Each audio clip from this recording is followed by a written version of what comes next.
ദൃശ്യങ്ങളിൽ കാണാം. രാഹുൽ മാങ്കൂട്ടത്തിലെ തോളിലെത്തി കൊണ്ടുവരുന്നതാണ് ഈ ദൃശ്യങ്ങളിൽ കാണുന്നത്.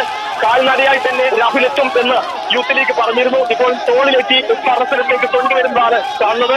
ഇപ്പോൾ എതിർഭാഗത്ത് ഡിവൈഎഫ്ഐ പ്രവർത്തകർ നിലയുറപ്പിച്ചിട്ടുണ്ട്. അവരെ പോലീസ് നീക്കം ചെയ്യുകയാണ്. ഏകദേശം 400ഓളം പോലീസ് ഉദ്യോഗസ്ഥരെ സുരക്ഷയ്ക്കായി ഇവിടെ കൊണ്ടുവന്നിരുന്നു. പക്ഷേ അതിനപ്പുറത്തേക്ക് വലിയ പ്രതിഷേധവും ആ പ്രതിഷേധം മറികടന്ന് രാഹുൽ മാങ്കൂട്ടത്തിൽ MLA കടന്നു വരുന്നതാണ് ഈ ദൃശ്യങ്ങളിൽ കാണുന്നത്. വലിയ പ്രതിഷേധം ഉയരുന്നു എന്നുള്ളതാണ്. രാഹുൽ മാങ്കൂട്ടത്തിനെതിരെ ആരോപണം ഉയർന്നതിന് പിന്നാലെ പൊതുപരിപാടികളിൽ പങ്കെടുക്കാൻ സമ്മതിക്കില്ല എന്ന് ബിജെപിയും അതോടൊപ്പം ഡിവൈഎഫ്ഐ ഒക്കെ നിലപാട് പ്രഖ്യാപിച്ചിരുന്നു. പക്ഷെ ആ നിലപാടിനെയൊക്കെ ഇത്തരത്തിൽ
ഞാനിനി ഒന്നും പറയുന്നില്ല.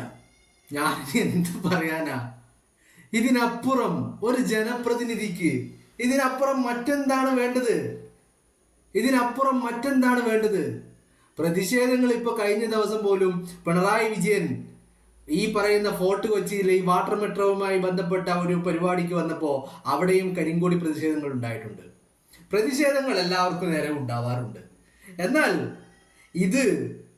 ഈ പ്രതിഷേധങ്ങളെയൊക്കെ കാറ്റിപ്പറത്തുന്ന രീതിയിൽ ഒരു ജനത അങ്ങോട്ട് ഏറ്റെടുക്കുകയാണ്. ഒരു ജനത അവരുടെ എല്ലാം രാഹുൽ മാങ്കൂട്ടമായി മാറുമ്പോൾ ആ കാഴ്ച നമ്മൾ കാണുമ്പോൾ നമുക്ക് തന്നെ ഒരു രോമാഞ്ചമൊക്കെ നമുക്കും തന്നെ ഉണ്ടാവുന്നുണ്ട്. ഈ ഒരു വീഡിയോ കാണുമ്പോൾ ഒരു പ്രത്യേക ഫീലാണ്. എന്ത് കഷ്ടം നോക്കണം. ആരുടേതാ കഷ്ടം എന്ന് പറയുന്നത്? ഞാൻ മറ്റാരെ കുറിച്ചല്ല കേട്ടോ, ഈ ഡിവൈഎഫ്ഐക്കാരെ കുറിച്ചാണ്. ഇവറ്റകളുടെ ഒരു കാര്യം എന്ത് അവതരിപ്പിച്ചു കഴിഞ്ഞാലും കേരളത്തിന്റെ എവിടെ ഇറങ്ങിക്കഴിഞ്ഞാലും ഇങ്ങനെ ഒരു ഭൂലോക തോൽവിയായി മാറുകയാണ്. ജനങ്ങളുടെ മുമ്പിൽ ഇങ്ങനെ പരിഹാസരാവുകയാണ്. ഇന്നിപ്പോ കാലത്ത് മുതൽ ഇത് ചർച്ച തുടങ്ങിയിട്ടുണ്ട് കേട്ടോ. മരമുറിക്കാരനും അവന്റെ പ്രതിയും കൂടിയിട്ട് വല്ലാണ്ട് അങ്ങോട്ട് ഇങ്ങനെ ഇങ്ങനെ തള്ളി മറിക്കായിരുന്നു രാവിലെ. നമ്മൾ അതിനെ കുറിച്ച് ഒരു വീഡിയോ ചെയ്തിട്ടുണ്ടായിരുന്നു രാവിലെ. അപ്പോ ഞാനിങ്ങനെ വെയിറ്റ് ചെയ്തിരിക്കുകയായിരുന്നു, ഇത് വൈകുന്നേരം ആകുമ്പോൾ എന്താണ് സംഭവിക്കുക എന്നൊന്നറിയണല്ലോ. ഇപ്പൊ എന്തായാലും നമ്മളെന്തായാലും പാലക്കാടൊന്നും ഇല്ല. അപ്പൊ പാലക്കാട് ഇപ്പൊ എന്താണ് സംഭവിക്കുക എന്നുള്ള ഒരു ആകാംക്ഷ ഓഫ് കോഴ്സ് നമുക്കുണ്ടാവുമല്ലോ. അതും വെയിറ്റ് ചെയ്ത് ഇങ്ങനെ ഇരിക്കുകയായിരുന്നു. അപ്പൊ അതിനിടയിലേക്കാണ് ആദ്യം വന്നത് ഒരു വീഡിയോ വന്നു, ഡിവൈഎഫ്ഐക്കാരുടെ പ്രതിഷേധം. രാഹുൽ കാറിൽ വരുമ്പോ പ്രതിഷേധക്കാരെയും ഡിവൈഎഫ്ഐക്കാരെയും എന്തായി, പോലീസ് കൊണ്ടുപോയി. അത് കഴിഞ്ഞിട്ടുള്ളതാണ് പിന്നെ സീൻ എന്ന് പറയുന്നത് രാഹുൽ മാങ്കൂട്ടം ആ വാഹനത്തിൽ നിന്ന് ഇറങ്ങിയിട്ട് ഈ ഉദ്ഘാടനം ചെയ്യുന്ന സ്ഥലത്തേക്ക് നടന്നു വരുന്നതും പിന്നീട് അങ്ങോട്ടും ഉള്ളതാണ് സീൻ. ജനം ഇത്രയധികം ആവേശത്തോടു കൂടി ഒരു മനുഷ്യനെ ഏറ്റെടുക്കുക എന്ന് പറഞ്ഞു കഴിഞ്ഞാൽ ഒരു ജനപ്രതിനിധിയെ സംബന്ധിച്ചിടത്തോളം ഇതിലും വല്ലത് മറ്റെന്താണ് ഇനി ലഭിക്കാനുള്ളത്? അയാളെ ഇരു കൈയും നീട്ടി പാലക്കാട്ടുകാർ സ്വീകരിക്കുകയാണ്. അപ്പൊ നിങ്ങൾ ചോദിക്കും, ഈ പ്രതിഷേധിക്കാൻ വന്ന ഡിവൈഎഫ്ഐക്കാരും പാലക്കാട്ടുകാരല്ലെന്ന്. അതെ, അവര് പാലക്കാട്ടുകാർ തന്നെയാണ്. അവര് വോട്ട് ചെയ്ത ആളാണല്ലോ സരീന് അവര് വോട്ട് ചെയ്ത ആളാണല്ലോ. എത്ര സ്ഥാനത്തുണ്ടായിരുന്നത്? എത്ര സ്ഥാനത്താ?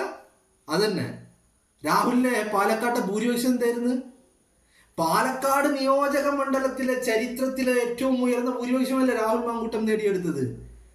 അയാളുടെ പിന്തുണ എന്താണ്? അയാൾക്ക് ലഭിക്കുന്ന ഒരു സ്വീകാര്യത എന്താണ്? പ്രതിഷേധങ്ങളെയൊക്കെ ഇവിടെ നമുക്ക് കണക്കിൽപ്പെടുത്താൻ പറ്റുക? അത് എണ്ണാൻ പറ്റുന്ന കാര്യമില്ലല്ലേ. എണ്ണാൻ പറ്റുമോ? അതെങ്ങനെ എണ്ണാൻ പറ്റുന്നേ? എണ്ണാൻ പറ്റില്ലല്ലോ. അപ്പോ ഈ പ്രതിഷേധങ്ങളെയൊക്കെ എന്നാലും എൻ്റെ ഡിഫിക്കുട്ടന്മാരെ, നിങ്ങളുടെ ഒരു അവസ്ഥ വല്ലാത്തൊരു ഗതികേടാട്ടാ. നിങ്ങൾ തടയുമെന്ന് പറയാ, നിങ്ങൾ പൊതുപരിപാടിയിൽ പങ്കെടുക്കാൻ അനുവദിക്കില്ല എന്ന് പറയാം. അതിപ്പോൾ നിങ്ങൾ ഡിഫിക്കാർ മാത്രമല്ല കേട്ടോ, CJP-ക്കാരുണ്ട്. പിന്നെ ഈ ചിത്രത്തിൽ BJP-ക്കാർ നിങ്ങളെ മുന്നണിയാണെങ്കിലും BJP-ക്കാരും ഉണ്ട്. പക്ഷെ അവർ ഈ ചിത്രത്തിൽ ഇല്ലാത്തത് കൊണ്ട് പിന്നെ ഞാൻ അവരെ പറ്റി പറയുന്നില്ല എന്നുള്ളൂ. ഈ ചിത്രത്തിൽ ഇപ്പം നിങ്ങൾ മാത്രമല്ലേ ഉള്ളൂ. അപ്പോൾ നിങ്ങളുടെ ഒരു എന്തിനാ നിങ്ങളെ കൊണ്ട് സാധിക്കാത്ത കാര്യങ്ങൾ നിങ്ങളിങ്ങനെ വെല്ലുവിളിക്കുന്നത്?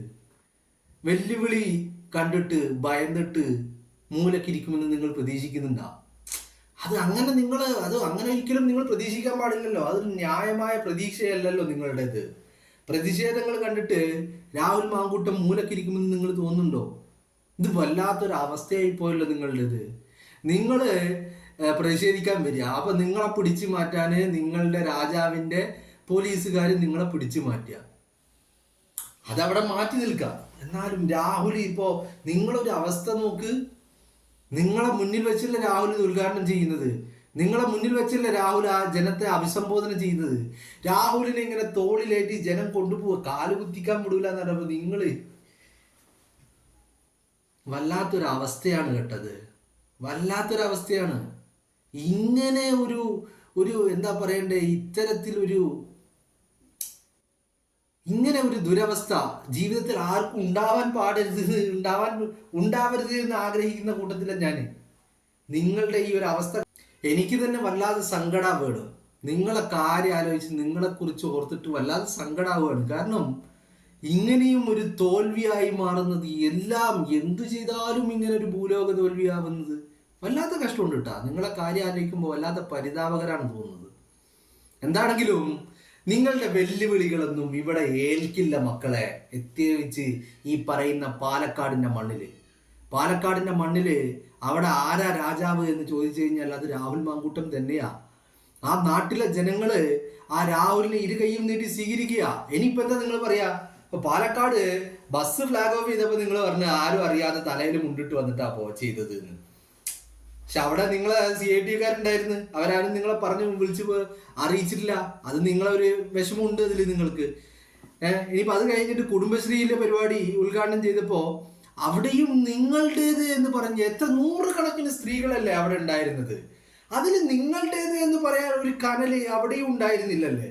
അപ്പോഴും നിങ്ങൾ പറഞ്ഞ് ആരെ അറിയിക്കാതെ രഹസ്യമായിട്ടാണ്. പക്ഷെ അപ്പോഴും ഞാൻ ചോദിച്ചു, രഹസ്യമായിട്ട് ചെയ്യുന്ന കാര്യത്തിൽ എങ്ങനെയാണോ ഇത്ര നൂറുകണക്കിന് ആളുകൾ പങ്കെടുക്കുന്നത്? അതാണ് മനസ്സിലാവാത്തത്. നിങ്ങൾ ഈ രഹസ്യമായിട്ട് ചെയ്യാന്ന് പറയുമ്പോൾ രഹസ്യമായിട്ട് ചെയ്യുന്ന കാര്യങ്ങളിൽ എങ്ങനെയായി നൂറുകണക്കിന് ആളുകൾ പങ്കെടുക്കുന്നത്? ഓക്കെ, അതും വിട്ട് ഇനിയിപ്പോൾ നമ്മൾ മുൻകൂട്ടി അറിയിച്ച് ഫ്ലെക്സ് വെച്ച് എല്ലാ തീയതിയും കാര്യങ്ങളും ഒക്കെ മുൻകൂട്ടി അറിയിച്ച് എല്ലാം ചെയ്തു തന്നിട്ട് നിങ്ങൾക്ക് അയാളെ തടയാൻ കഴിഞ്ഞില്ലല്ലേ? ആ ഉദ്ഘാടനം മുടക്കാൻ നിങ്ങൾക്ക് കഴിഞ്ഞില്ല. ആ ഉദ്ഘാടനം നിങ്ങൾ മുടക്കിയിട്ടുണ്ടായിരുന്നെങ്കിൽ ഞാൻ നിങ്ങളെ സമ്മതിച്ചേനെ. നിങ്ങളുടെ കഴിവ് ഞാൻ നിങ്ങൾക്ക് മുന്നിൽ മുട്ടുമടക്കിയേനെ.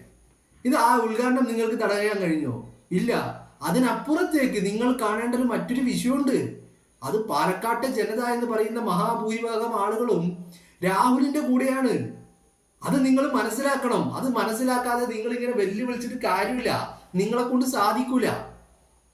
അതല്ലെങ്കിൽ ഈ പാലക്കാട്ടെ ജനത നിങ്ങളുടെ കൂടെ നിൽക്കണം. അതിനിപ്പോ ഒരു വഴിയോ ഇല്ല. നിങ്ങൾ പാറ്റിയ നിങ്ങളുടെ ആവനാഴിയിലെ അവസാന അസ്ത്രവും പാറ്റിയല്ലോ നിങ്ങൾ. എന്തൊക്കെ ബോംബ് നിങ്ങൾ പൊട്ടിച്ചു, എന്നിട്ട് പാലക്കാട്ടെ ജനത നിങ്ങളോടൊപ്പം നിന്നോ? അങ്ങനെ പാലക്കാട്ടെ ജനത നിന്ന് കഴിഞ്ഞാൽ ഓഫ് കോഴ്സ് ഇതുപോലെ രാഹുൽ മാങ്കൂട്ടം ഇപ്പോൾ വന്നു കഴിഞ്ഞാൽ അയാൾക്ക് ഇത്തരത്തിലൊരു ഉദ്ഘാടനം ചെയ്യാൻ തിരിച്ചു പോകേണ്ടി വരും. പക്ഷെ ഇപ്പൊ ഇത് അവിടെ അതല്ലല്ലോ അവസ്ഥ. ഇവിടെ പാലക്കാട്ടെ ജനത അയാളുടെ കൂടെ നിൽക്കുകയാണ്. അപ്പൊ നിങ്ങൾ ഇത്ര കാലം പണിയെടുത്തതൊക്കെ വെള്ളത്തിൽ വല്ലിട്ട പോലെ ആയില്ലേ? ഇനിയിപ്പോ എന്താ ചെയ്യാ? നിങ്ങൾ പൊട്ടിച്ച ബോംബുകളൊക്കെ വെറുതെ ആയില്ലേ? അതൊക്കെ ചീറ്റിപ്പോയി. ഇനിയിപ്പോ എന്ത് ചെയ്യും? ഇനിയിപ്പോ അടുത്ത അണുബോംബ് ഉണ്ട് എന്നാണ് അവിടെ പറഞ്ഞു കേട്ടത്. ആ അണുബോംബ് ഒന്ന് പൊട്ടിക്കാൻ പറയുമോ? നമുക്കൊന്ന് പൊട്ടിക്കുന്നേ. രാവിലെ അടിക്കാൻ കിട്ടുന്ന ചാൻസ് അല്ലേ? നമ്മളത് നഷ്ടപ്പെടുത്താൻ പാടണ്ട. നിങ്ങളൊരു കാര്യം ചെയ്യും, ഇന്ന് വൈകുന്നേരം തന്നെ വിളിച്ചിട്ട് നാളെ ഈ മാധ്യമങ്ങളെ എല്ലാം വിളിച്ച് പത്രക്കാരെയൊക്കെ ഒന്ന് വിളിച്ച് കൂട്ടിയിട്ട് ആ ബോംബങ്ങ് പൊട്ടിക്കാൻ പറയും നമ്മുടെ റിനിയോട്. റിനി പൊട്ടിക്കട്ടെ. എന്തേ റിനിക്കിപ്പോൾ ഇത് കാണുമ്പോൾ സഹിക്കാൻ പറ്റുമോ? റിനി ഇപ്പോൾ കഴിഞ്ഞ ദിവസം ബോംബ് പൊട്ടിക്കുന്നു പറഞ്ഞപ്പോൾ എന്താ പറഞ്ഞേ?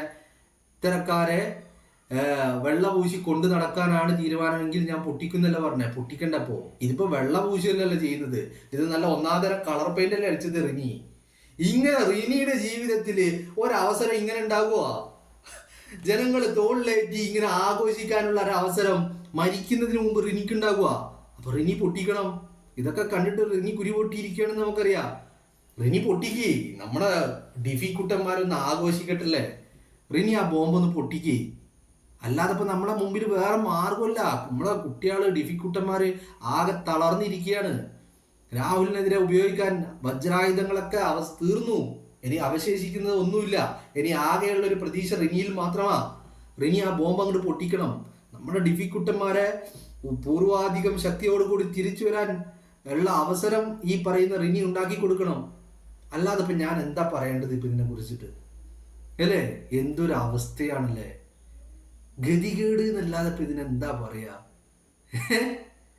രാഹുലിനെ തടയാൻ പോയവര് രാഹുൽ ഉദ്ഘാടനവും ചെയ്യുന്നത് കണ്ട്, രാഹുൽ പ്രസംഗിക്കുന്നതും കേട്ട്, അതിനപ്പുറം പാലക്കാട് ജനത രാഹുലിനെ ഇങ്ങനെ തോളിലേറ്റി കൊണ്ട് നടക്കുന്നതും കണ്ടിട്ട് ഒരു മൂലക്ക് ഇങ്ങനെ കൈയും കെട്ടി മാറി നിൽക്കുക.